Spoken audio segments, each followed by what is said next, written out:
for joining. Welcome to the 16th installment of this little show I put together, the Digital Campfire Download. This is a series where I talk to the creatives and the entrepreneurs who are building and stoking the world's most interesting and fast-growing digital campfires right now. I'm Sarah, and for those of you who don't know me, I'm a digital content strategist based in LA. I created the term digital campfire to describe a type of online destination that's intimate, private, and more interactive, or at least more so than the bigger public-facing social platforms. I launched the series to meet the creative and entrepreneurial forces behind these hyper-engaged digital campfires with a goal to really get inside them and understand the strategies that make them really burn bright, especially in a time when there's so much uncertainty. I couldn't be more thrilled to introduce my guest today, but first, just a quick FYI. The conversation is going to run about 45 to 50 minutes, and you're going to have the chance to ask questions at the end. Feel free to ask questions throughout the interview, though, via the chat feature in Zoom, and when I open it up for questions, I'll try to get to them. Also note that this is being recorded. It's going to be shared out afterwards. I write up key takeaways for all of you. Please share those. And I'm doing this from home, so there's always a chance we can get disconnected. It's never happened yet, but if that happens, just dial right back in. Lastly, instead of logging off after the show ends, stick around for like a 15-minute free-form conversation. I'm going to be moderating that jumps off this week's topic. Anybody is welcome. It'll be a chance for you to meet, to share ideas, and learn from one another. So now on to my guest today. When we talk about community-first platforms, it's kind of easy to forget that Reddit is one of the OGs in the space. The platform has been around a while. That's a bit of an understatement, since 2005 to be exact. Today, it's massive. With 430 million monthly visitors, it's one of the top 5 most trafficked sites in the US. But it's also home to over 130,000 subreddits, micro-communities where people gather to go deep on hyper-specific subtopics in categories like TV and travel and skincare and sports and gaming and so much more. To dive into all of it and how the platform's evolving as we see digital campfire platforms coming front and center into our everyday lives, please welcome Will Cady, Head of Creative Strategy at Reddit. Will, thank you so much for being here. Thank you for having me. This is such a great format. I'm so excited to have this conversation. I'm so excited too. And I love that everybody has started to talk about what they do in the chat, so you can sort of have some context for who's here, which I think is really helpful because it can help shape our conversation. So I want to start by talking about the Reddit community as a whole. So let's just talk a little bit just to sort of set the stage. The US age breakdown here, 58% of Reddit users are between 18 and 34, which is actually quite young. I didn't know that myself. And then in the US, the audience is 43% female, 57% male. So that is younger and more female skewing than I personally would have guessed. I don't know about everyone else on here. Can you touch on some of those subreddits that really encapsulate that demographic? Yeah, of course. As Reddit has continued to grow to now, being this top 5 platform in the US, you have this deviation to the mean, right? And we start to really represent the population of the world. And there is at least one of everybody that has a community on Reddit. I know that I've started a couple of communities where I'm pretty much the only one that is in them. But I'm hoping that someday, other people that are into some of those same things that I am are going to jump in. And we've got that times a million, but we also have these amazing communities that have emerged in the makeup and beauty space, in the self-help and health and nutrition space. But there's so much dimensionality to each of these different categories. If you look at the nutrition space, for example, there are some people that are coming to Reddit because they are embarking on a keto diet. Or there are some of them that are looking to get into nootropics and hack their brains to be in peak flow state the whole time. There are some people that are managing diabetes, and there's a community for that on Reddit. And so when you look at something like nutrition or business or sports or anything like that, there is the perfect community that is looking at this interest through the lens of a community that's right for you. And so I find that a couple of the things that really animate the conversations in those communities are that we're all brought together by this shared interest, but who we are from an identity standpoint can be completely different. And so people really love to exchange information on what they share in common from the vantage points of their differences. If that's, through sexual identity, if that's through age, if that's through location, it's always one of the things that really moves conversation forward on Reddit. Top of that list for me is I love seeing that intergenerational dialogue that happens all the time. You've got communities like Ask Men Over 30, where that's all it's about. And so quite a few cases where we just see unexpected, users that you wouldn't normally associate with Reddit really driving the communities and conversation forward. Can you talk a little bit more about those specific communities that you love or that you're sort of watching or that are really exciting to you? You mentioned Ask Men Over 30. Go forward on that one, or if there's others that you're like, ooh, this is fascinating. This gives me such a window into what's going on in these worlds. Yeah, one that's really, well, two of them that have actually really been on my mind in the last couple of weeks there's a community called Pep Talks with Pops and a community called Mom for a Minute. And what's super fascinating about that is you do have people that are mothers and are fathers, and they kind of foster strangers on the internet for these moments where, if they're like myself and I don't, my parents aren't around anymore, sometimes you just want to have that conversation. And they step in to supplement that for people. But you also have others that just want to wear that archetype and embody that character, and that gives them a kind of experience. And it's so interesting to me that there's value in the exchange without knowing who's on the other side. Somebody's just playing that role. I think that's an incredibly beautiful new sort of community that's emerging. That's really, really cool. And I'm going to link to all of these when I do the wrap up so people can easily find them. Sure. Can you talk about some of the biggest growth happening on the platform? Are there specific verticals or overarching categories that really speak to big picture trends you're seeing?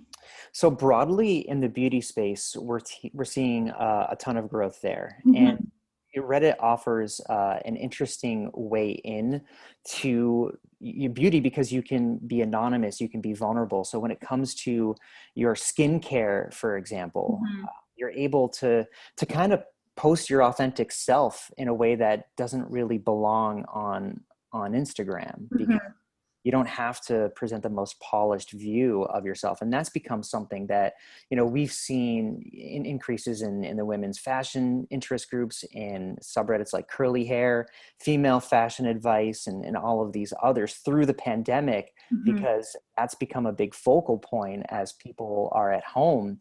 There's been this big boon for direct to consumer beauty brands that are there to step in when people are taking their regimens more seriously than ever. So really exciting category. Really interesting. I was actually just going to ask you about kind of what shifts you've observed on Reddit in the last 6-8 months since COVID, like more action in certain communities, growth in certain categories. It sounds like beauty, skincare. Are there any others? Yep. Anything related to a hobby, woodworking, for example, is one that we've seen some great growth in.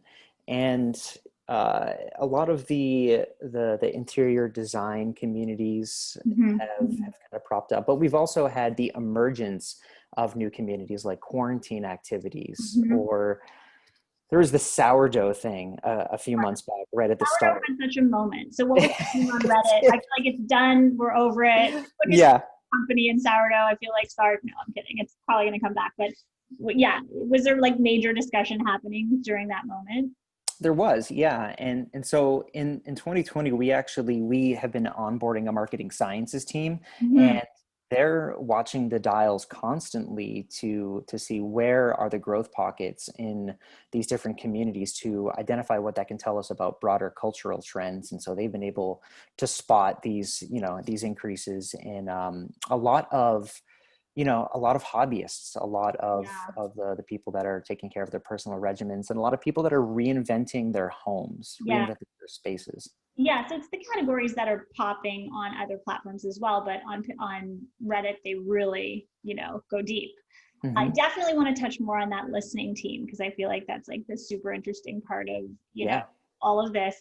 But first, I wondered if you could talk a little more about how new-ish Reddit features like live streaming are facilitating new types of communities on Reddit or new types of conversations. I don't know if that's happening, but I'm just noticing that. I know that's a relatively new feature. Yeah. So our live streaming product is called RPAN, which Yeah, stands for Reddit Public Access Network.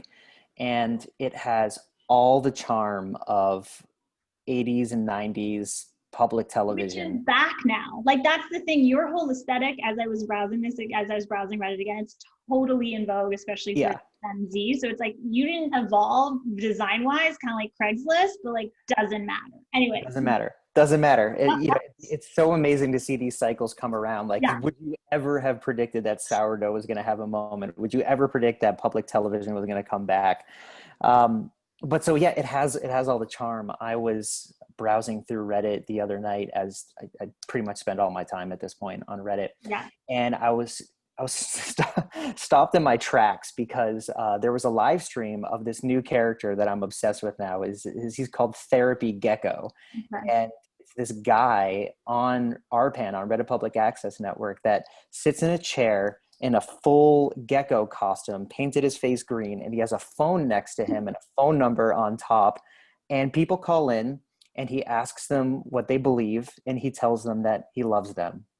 It's so weird and it's so beautiful. And so you have these very strange, irreverent kind of spots like that. So that's in the RPAN community called Yeah. r/the U show, which really invites that. It really invites quirkiness and idiosyncrasies of the internet. Mm-hmm. But we also have Reddit sessions that we've created, which is really, for musicians. And I've gone on there. I play the bass, and early on in quarantine, I strapped in and I played for about 40 minutes, 80,000 unique viewers in Wow. that time. It's incredible. And Wow. so anybody's able to access the power of that algorithm, that front page of Reddit. And what's different about our live streaming platform is we're kind of creating these different communities to organize all the content Yeah. rather than it coming from the users. So there's a little bit of discovery on our part in terms of Mm-hmm. what are the channels that we need to create. But I think that's important to move the product forward, and that's also important to move our business forward. And we're finding a lot of fun in the interplay between how our users are engaging with the decisions of our brand, because we're Mm-hmm. coming in and we're presenting new avenues for them to express themselves, and they're excited when new channels open. Right. So you're actually saying, okay, we're going to start a music channel for live and it's going to be this, or we're going to start like you're having a curational hand in that, as opposed to it just Absolutely. letting it bubble up. Here's the product, go crazy. Yep, and the prompt, the invite that Reddit in general gives, but that RPAN especially gives, Mhm. is that you don't have to be an influencer. You just have to be interesting. Right. And so Right. you can gain a massive audience in a moment. And Mhm. it's amazing to see the opportunity that's creating for people that have talent that hasn't gone recognized. I love that. You don't have to be an influencer. You just have to be interesting. I That's feel like right. that's a t-shirt or a hat or whatever, organizing principle of the internet starting now. That's a Um, tagline. I want to talk a little more about this listening team that you guys have internally. So, how specifically as a platform do you listen to what's happening in all of these different communities, which are just so vast? How do you figure out what people are talking about, where the trends are, monitoring all that? I want to understand what you do, and then I want to come sort of pull out and understand how the average person can do the same without that access. So let's talk about what you. Okay. Okay. So to start with, the easy thing about Reddit is, imagine if every hashtag on Twitter had a community Mhm. under which an entire culture could thrive. Mhm. And that's the key difference between how to look at the information. And so when we are listening, when we're doing social listening, we're not listening to individual users. We're listening to the trends on a community level, on a Yeah. collective level. And so that gives us the ability to look at, okay, what is the size of this community? If we're looking at pep talks with pops, or if we're looking for, trends from skincare addiction, we can see how many people are subscribing to this community, becoming members. What's the general traffic in this community? How many posts are happening per day? How many comments are happening per day? How many upvotes are happening per day? And what are the general overlaps in the people that come to this community that also go to gaming, for example? And you can identify these really interesting pockets, like, skincare addiction and its crossover with r/gaming. That's an interesting query. What might be there, and what might that tell us about what's happening now, or what's emerging? That's really cool. I never thought about that, because there is a ton of crossover, and especially when we think about what the makeup of gaming, the gaming community is, it's also female. Like, even though people think of it as very male, there's a healthy female contingent. So what are those crossovers? Okay, so you're listening, you're monitoring trends, you're looking for those signals that you just described. How can people replicate that on their own without all those resources, maybe to use Reddit to do their own form of listening, to see what people care about? Let's say I'm somebody out there and I just want to understand, like, what do people want to be talking about right now? Yeah. So get the Reddit app. That's a plug. And you can use search on Reddit. Well, the funny thing about Reddit is that, I mean, it's been around for 15 years now. And so search has drastically improved in the last year, 2 years or so. And so this is literally my process. If there's something that I'm interested in, I identify a keyword for it and I'll just search it. And then I select the communities button that appears right underneath that. And that shows me all of the communities where this term is being mentioned. And so let's say I did a recent search on sustainability, for example, and that led me to communities that were unexpected, like homesteading, which is all about, being self-sufficient and creating a home that has your own food. Brought me to minimalism, brought me to zero waste, brought me to ideas like slow fashion, helped me learn about things like greenwashing, when brands pretend to be supporting, climate initiatives, but it's really all talk. All of these different ideas are represented by these communities. So anybody can go to the search tab on Reddit in the app or on desktop and just look at the communities that are listed there, and you'll find curiosities. If there's something there that looks like it might be interesting, but you don't know what it means, that's exactly where to go, because that's probably something that's bubbling up in a very, very fresh way that is almost invariably going to be on Reddit at least a month before it hits the mainstream. You just dropped some serious knowledge there. This is so good. Part of the reason I ask is because a couple months ago on this show, I had a guest, I don't know if you saw, Greg Eisenberg, who runs a community-led brand studio. And he approaches Reddit in this way you're describing, which is very strategic. He and his team to get deep dive into various subreddits on a regular basis to see what people are talking about and glean insights from that to build community-first products and brands, to sort of understand what people want. And so it's just an incredible tool for that. And I think what you just explained is such a great way of approaching it. So thank you. I really appreciate that. So let's get into brands in Reddit, because obviously the listening approach that you take totally factors into how you work with brands. It's a huge part of it.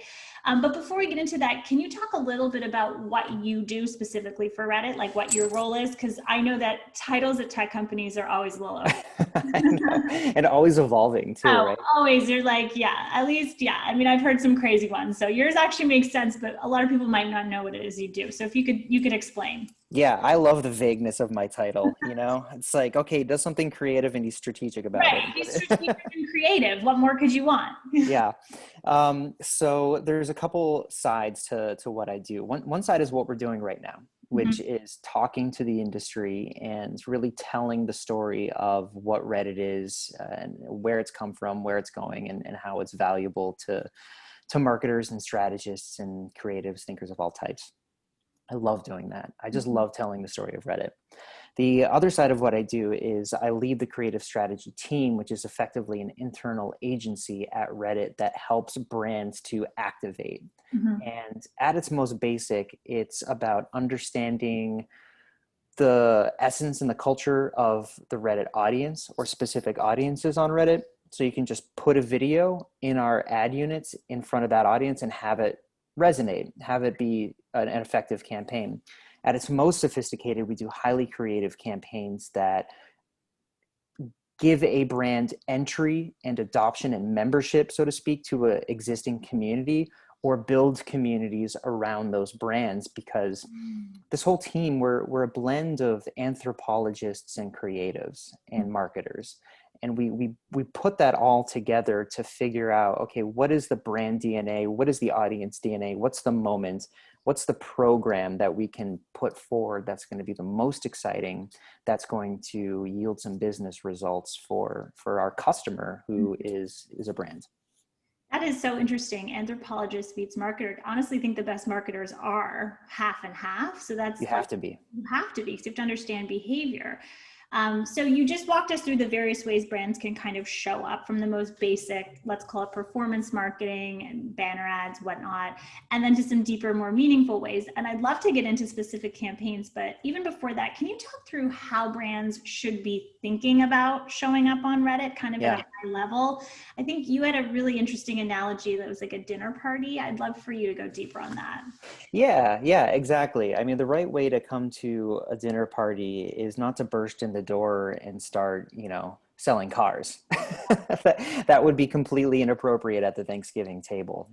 But, if you take a seat, you talk about who you are, meet people on a human level, and in that story, you're able to, mention that you are in the business of creating and selling cars, then somebody at that table might be in the market for a car. It's my team's job to give you a shortcut to that part of the conversation. And we're able to basically walk you into the dinner party and kind of put our arm around you, put our arm around the community and say, hey, you two I think you would really like to talk to each other. This person sells cars. This person wants a car. Mm-hmm. And then from that point, you have a lot of things that you can offer there. That still wouldn't be the right time to jam a product purchase page down somebody's throat. You want to then start to say, okay, what do you need to know? I work in this. I'm an expert in this. This is my work. This is my life. And there's value in that exchange. You're starting to build a relationship that leads to a high lifetime customer value. This is brand loyalty. This is brand trust. So we really try to guide our advertiser partners, our brands, to come to these communities and prioritize trust before transaction. Mm-hmm. The transaction will come, and when it does come, it will be very, very robust. Mm-hmm. At a very, very high level. Our research has shown that Reddit is a place where users on their path to purchase, they spend 4 times the amount of time on their research sessions. So they're highly considered, highly intentful, but then they make their purchase decisions 9 times faster once they get to that point. And they actually spend about 15% more, and their general advocacy, that NPS score, goes up about 12%. So from a high level, for marketers thinking about Reddit, it's about being very, very considered and meeting people in that place where they're doing these bits of research, and they need your expertise. They need your professional opinion. Mm-hmm. And if you show up in good kinds there, you're going to get a lot of lifetime value out of these customers. Reddit customers are very, very valuable when you earn them. It's so interesting because what you speak to is really, I mean, it's definitely true for Reddit, but it's also true across any platform and really any kind of building a brand relationship. It's about an exchange of value. Like if you're not, and it's not just about, again, like what you said, buy my thing. Mm-hmm. It's about, deepening a relationship with a potential customer, or maybe not the customer, just somebody out there who wants to know about you. And then also just showing up like actually authentically. I know that word is thrown around a lot, but it's true. If you do it right, it totally resonates. So it makes a lot of sense. Yep, absolutely. Really makes a lot of sense. So one thing that I, talk a lot about on the show and in writing and whatnot is this idea of brands partnering with digital campfire platforms versus creating their own, right? Like that's exactly what we're talking about with Reddit. We're about to talk about. So I'd love to talk about specific examples of brands that have partnered with you to create really cool moments. Yeah. So we just finished an amazing campaign with Adobe. second time we've done this. And what I love about Reddit's partnership with Adobe is that it represents what we're endeavoring to do at our best, which is when we work with a brand partner, we want to identify the things that only that brand can do only with us. Mm-hmm. And with Adobe, we have partnered all throughout the year on a product purpose initiative where we're putting the creative suite in front of the design communities and using some of the great, amazing GIF makers on Mm-hmm. Reddit to come up with those assets. And so every touch point on Reddit for Adobe is very, very Reddit in its way. And it's a Right. very, very fun voice to that campaign. But last week, we did Layer season 2, and this was effectively bringing Photoshop to Reddit, putting multiple canvases this year on the internet for millions of people to look at and express themselves on. So the Adobe Photoshop toolkit was essentially coded into the Reddit platform for people to then jump in and use this. And so we had 18 different canvases. There were 85,000 different works of art were created, what we call layers. Mm-hmm. Of those, we were able to add 56,000 additional members to the Layer community this year. And that is on top of what was already there from last year, which was a community that is about 150,000 members strong. Mm-hmm. And there were more than 1.8 million votes that were cast on these things. And altogether, I mean, 110,000 collective hours spent in this experience, because what they were doing was they were creating art Yeah. as communities, and Adobe facilitated that. And so that's this incredibly meaningful moment, self-initiated by Adobe. This wasn't a moment on the calendar. This is now a moment that has happened twice, that happened because of Adobe. And so in response, we've got these users that are creating their own time lapses. They're creating their own microsites that use the metadata to then create these different interactive experiences so people can go in and see how the whole thing progressed. And they're doing that because they are so enthralled with what the experience was. And it's ridiculous that we built an ad and we have users asking, when is it going to come back? Right. Right. They're taking it and they're running with it and they're remixing it in really, really cool ways. And they've come together as a community. Yeah. Yeah. I mean, it's such a cool example. I popped the link to that whole initiative in the chat. So people should definitely take some time to check it out maybe afterwards. But it is really so interesting because it is like, it's, the name is Layer, but it is truly this sort of layered experience that really leverages what Reddit is great at, you know, and sort of understands that. Sort of as a brand, they went in obviously with your help, understood it, and then created this experience around that specific platform. It's a brilliant name that the team came up with, because of course you have Layer is a fundamental part of the Photoshop experience. You've got layers of the actual drawing and imagery. But the idea is that every person creates one panel in a larger canvas. And so that's one layer that can be placed next to others, also in a three-dimensional way where you can vote which ones come to the forefront. Got it. And there's this additional emergent layer of community culture that last year when we did it was starting to show itself. We had people that were trying to collaborate to create these roads that connected to each other so that it looked like that city map that is in kindergartens, all that little road carpet. It was really cute and it was really beautiful, but the way that we had constructed the toolkit for that first year, it didn't quite sing the way that it could have. So this year we created multiple canvases, some of which were about, you know, just grayscale art. Some of them were about album covers. Some of them were aesthetics like vaporwave. And so what we saw this year is that we were able to really, really capture that emergent layer to the experience that is the voice of the collective. And it's magic when you see that come out. It's so cool. So I want to take a step back and I want to hear about other brand activations like this one or even more Hmm. low key.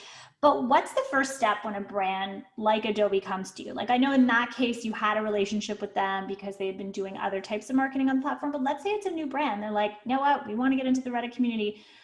How do you begin that relationship? You know, is it about like, well, people are already talking about you on Reddit, here's how we'll surface that to you? Like what's the first step? Yeah, it begins with listening and understanding. And we have a lot that we can offer in that process related to what we were talking about earlier, maybe identifying communities that are surprisingly relevant, Mhm. or being able to look at the communities that represent the audiences that are important to the brand and do a little bit of an analysis, a SWOT analysis, and see how we're doing.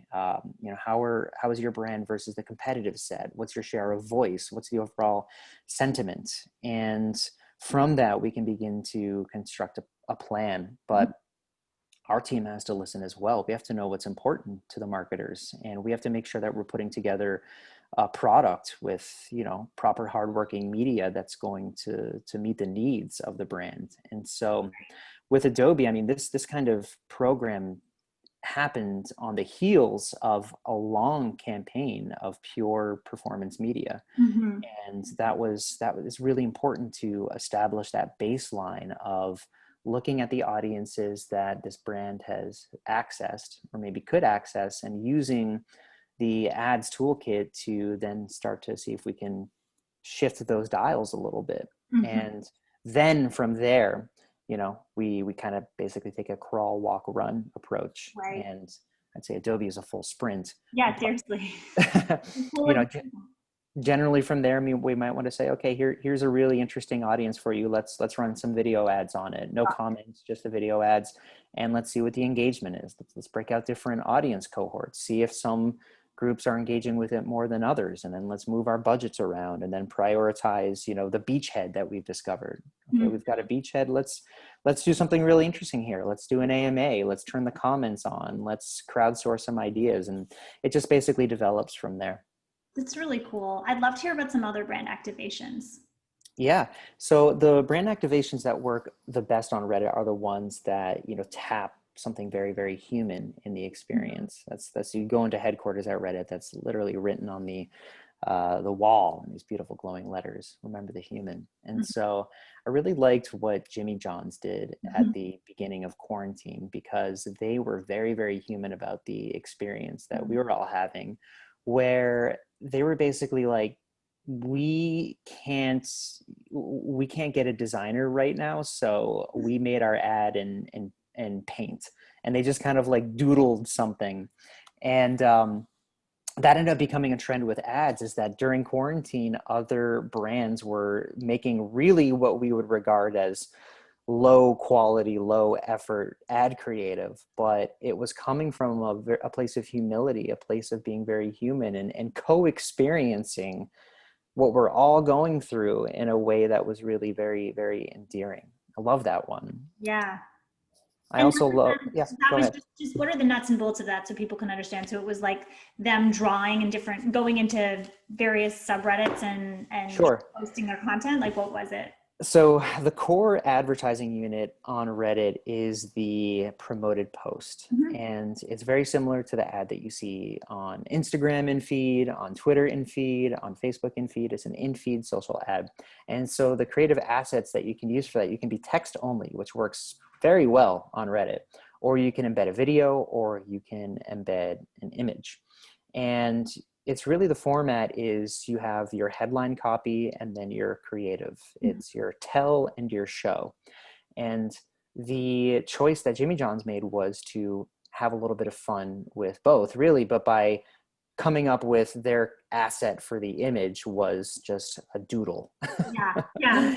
And so then that was served, and it's very immediate, because you can recognize this is an ad, but this drawing of a sandwich looks terrible, Right. right? So that actually draws you in, and then you read the headline, and it's full of this humanity and full of this humility, and the engagement was really strong. That's amazing. It's like a total cognitive dissonance that actually makes you stop mid-scroll. Yep. Netflix has done some really cool stuff too. Can you talk a little bit about that? Because there's actually so much natural Netflix conversation happening Yeah. on Yeah. Reddit for obvious reasons, but I'd love to talk about that. They've done so many great things with our team. So Yeah. many. And you mentioned something about Reddit earlier that's really important to revisit, which is the depth. Hmm. The depth of engagement, the depth of conversation that happens on our site is really spectacular. And so what Netflix did is, with the release of Unsolved Mysteries, they basically linked to, with their promoted post, a Google Drive folder that had all of these different case files for everything related to each of these episodes of Unsolved Mysteries. And of course, Redditors went in and they had an absolute field day in the comments section and in the community for Unsolved Mysteries, just digesting all of this material that they were given. And that's another example of something that a lo-fi experience. It was a link to a Google Drive folder. I mean, that's as authentic as it gets. Right. and it created a moment of excitement around the show because it created something that the community could sink its teeth into and talk about. Right. And so, and it's totally participatory. Like Right. you can't not get involved. So like, what's the common denominator, would you say, in all of these and in all sort of the really strong brand, the ways brands are showing up? Like, is it the collaboration? Is it the sort of curiosity rabbit hole factor? Like, what is it? Or are there a few different ingredients you would say you gotta hit this in order to be successful? I think the common denominator is voice. Boy, okay. Yep. So with the ad unit itself, again, you have that headline and you have that creative asset, Mm-hmm. which is the tell in the show. Mm-hmm. And we spend a lot of time as a team, if we're just deploying even the most basic of interest targeting, we Mm-hmm. want to identify a subreddit within that interest group. Let's say you're targeting the politics interest group, super relevant right now. Mm-hmm. We have a community in the politics interest group called Change My View. Mm-hmm. And so that is an idea and a culture and a behavior. And Yeah. sometimes it's abbreviated to CMV. That means something very, very specific. And that's when you are entering a conversation in good faith to have discourse, to learn about what people really think. That would be an example of language that you want to deploy in your ad when you are targeting that interest group, because that is something that is influential within the entire category.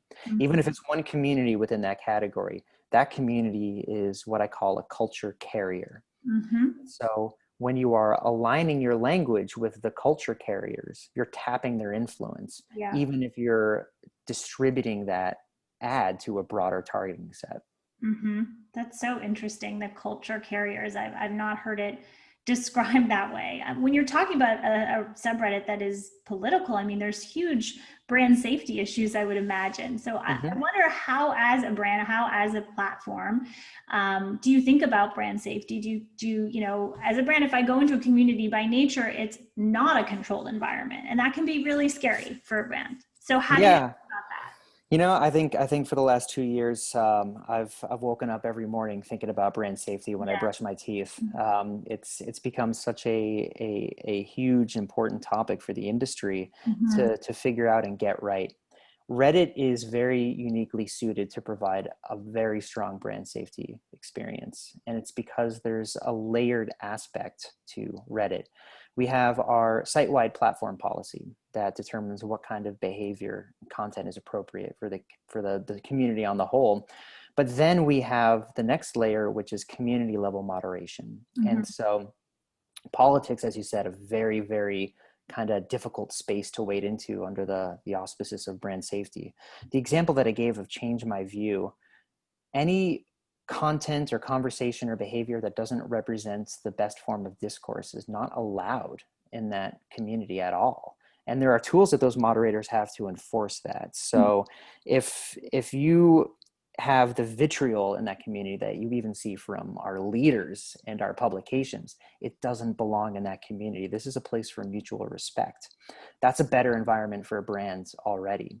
You multiply that times 130,000 communities where we have all these different cultures. And if you're Pampers advertising inside of the parenting community, you're already nested in a very brand safe context. Right. And then the third layer is the ad itself.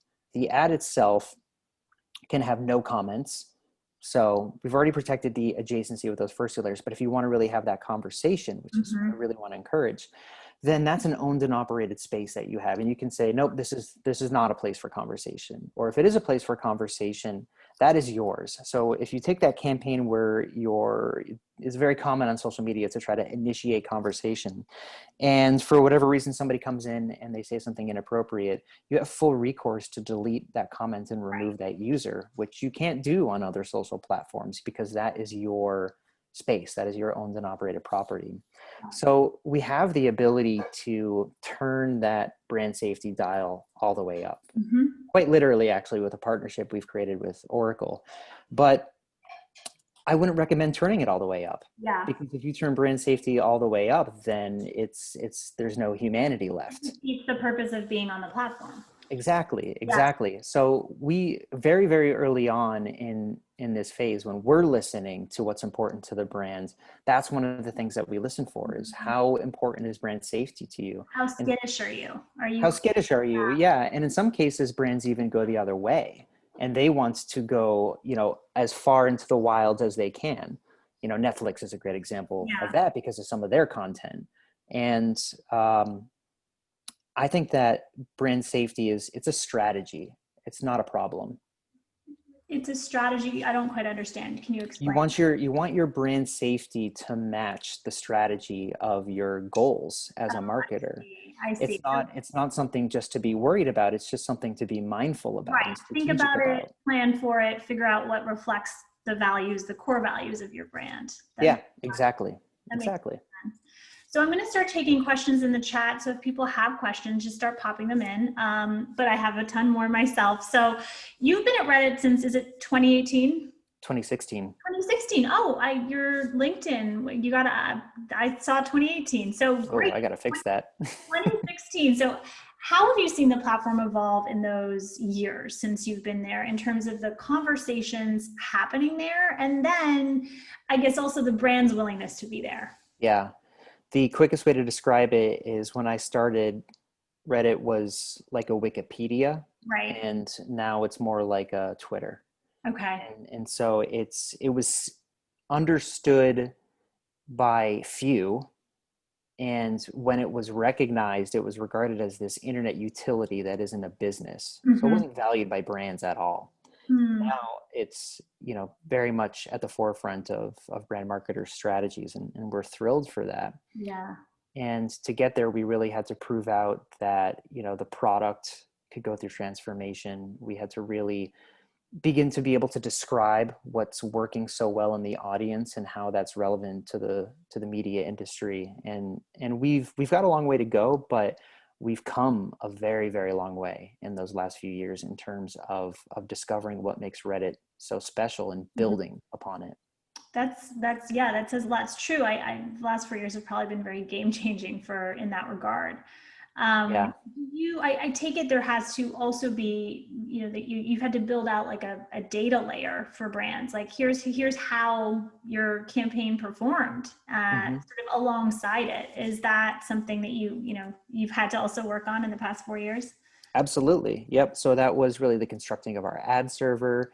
That was bringing in, and constructing data tools for ourselves, partnering with, third-party social listening, tools that are out there. And also, again, learning how to understand the signals to be able to tell the right story.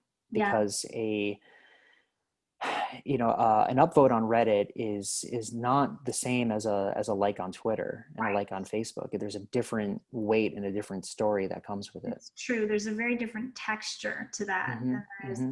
So what trends are you seeing bubble up on Reddit that you think are indicative of where the platform is going? Whether it's large scale trends like you talked about before in terms of the move towards beauty and skincare, whether it's content or whether it's something else, just how the behaviors are shifting? I think that one that motivates me a lot is this idea that taps on that nerve that I touched on earlier of RPAN, how you don't have to be an influencer, you just have to be interesting. Mm-hmm. During quarantine, a lot of people have gone through really incredible transformations as people. And they've gone through that in a community experience Yeah. where they've found help from other experts in a certain field, and they're starting to gain some recognition. And some examples are, there is this person who has been taking photos of the moon every night and has just posted jaw-dropping real photos of the moon. So astrophotography, it's a community on Reddit. There's another person I can think of in the woodworking community that turns their backyard shed into a mini bar because they missed going to the bar, and they do amazing work, and they've really leaned into their craft.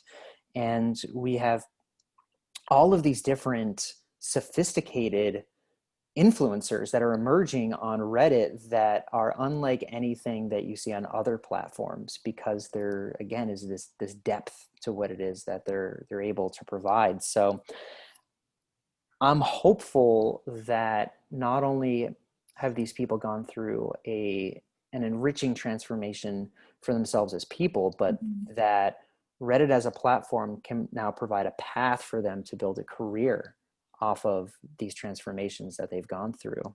And that the more of those that come out, the more enriching the influencers that are in all of our sphere of influence as browsers of the web will in turn enrich us. It's so interesting what you're talking about is really Reddit as a creator platform. And I don't think of Reddit as a creator platform. Right.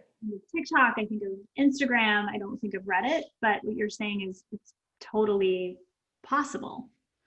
It absolutely is. It's a place to refine your craft more than anything. And I think it's increasingly becoming a place to promote your work. But those early stages, the development, a really special place for that.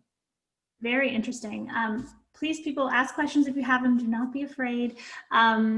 I will take them as soon as I get them. So we've seen something happen in different industries known as unbundling, which I think we've talked about, you've probably heard much about. And for those of you who don't know, that's when a destination like a general interest news publication gets spun out into a variety of different products and services and platforms.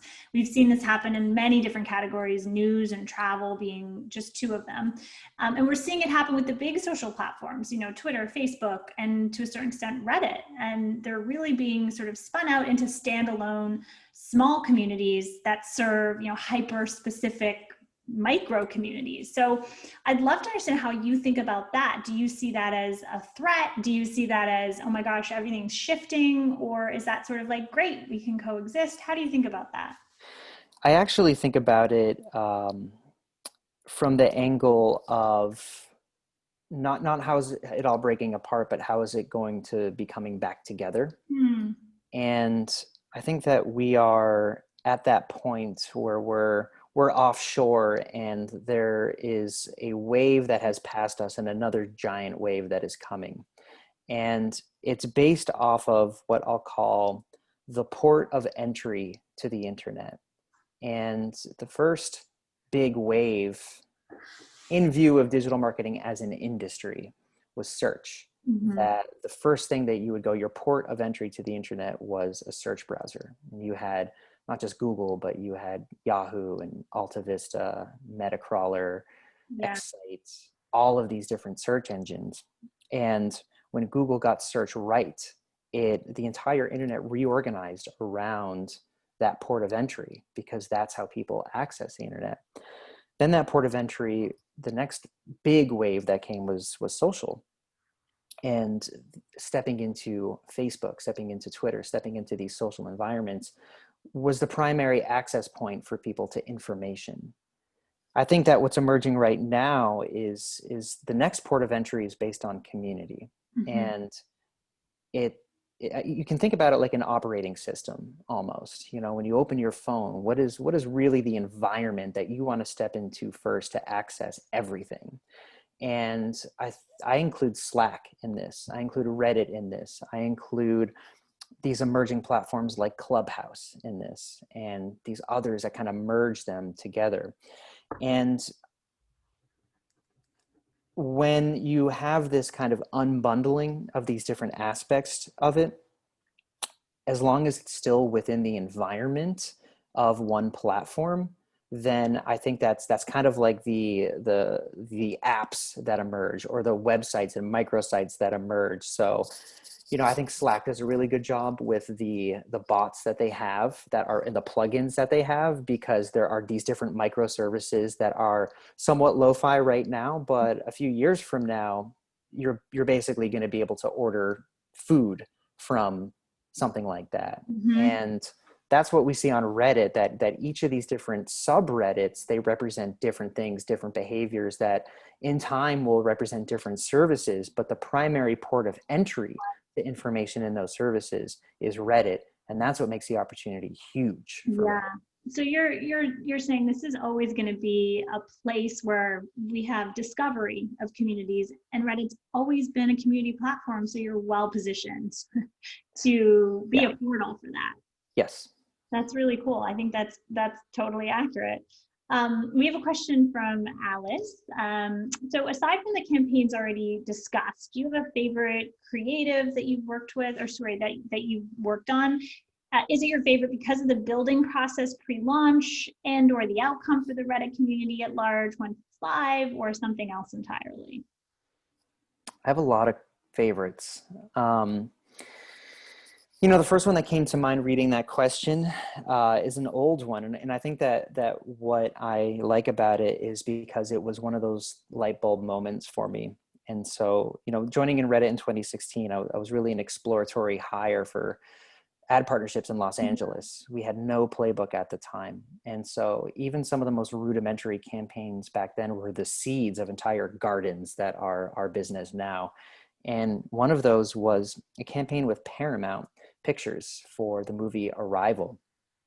And we had discovered that there was an opportunity to engage with the linguistics community on Reddit, where we had a lot of linguistics professors, very, very highbrow stuff for a film. But the main character of that film, the hero, is a linguistics professor. It's embedded in the actual story itself. And the writer, Ted Chiang, you know, very celebrated writer, and the books community loves his work.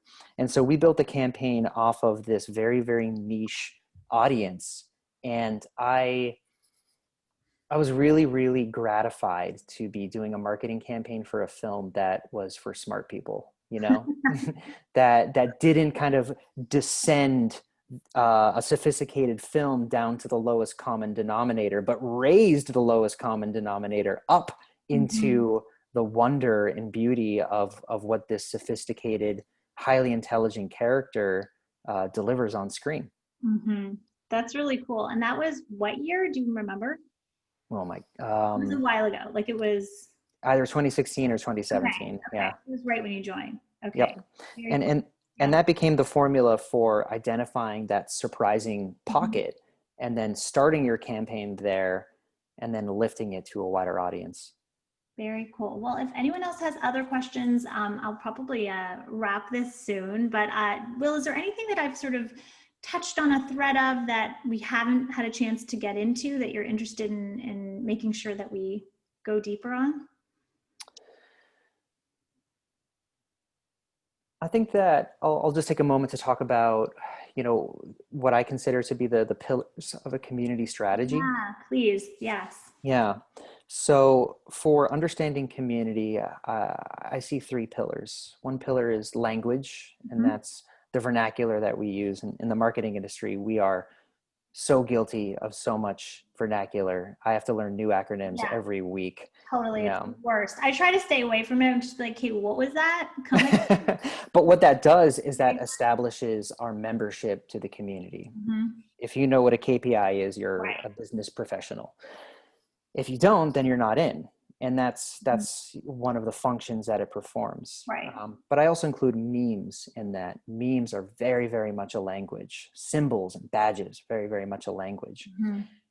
Another pillar is tools. So what are the tools? What are the rituals that people use to gather? What are the actual technologies that they use? I mean, again, in marketing, and we're on Zoom right now. So having an understanding and an acumen for Zoom is really important for our membership, but it's also very, very representative of what Zoom has accomplished as a brand, being a standard part of your average marketer's toolkit. Mm-hmm.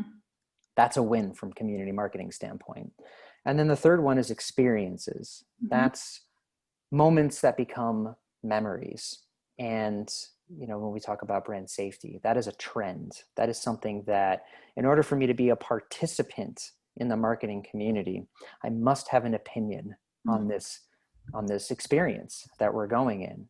And for marketers, for brands that are looking to access any community, it's important to really dive into one of those three pillars and, at a minimum, understand it, and at a maximum, contribute to it. That's such a good point. So good, in fact, that I just put it in the chat for people to copy and paste, because I think what you said was so key, both for brands and for people who don't ever care about selling anything, anywhere in between. How do you build a community? Those are three fundamentals. Right.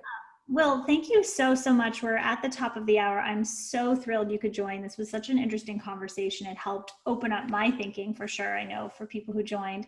I will be doing a wrap up after this on, what do you need to know? What are the key things that Will said that I can just give you a cheat sheet to? So that will be coming soon. And I'm going to stick around for 15 minutes now. If anybody wants to join, zero pressure to join. Will, you can drop off if you want, or you can stay.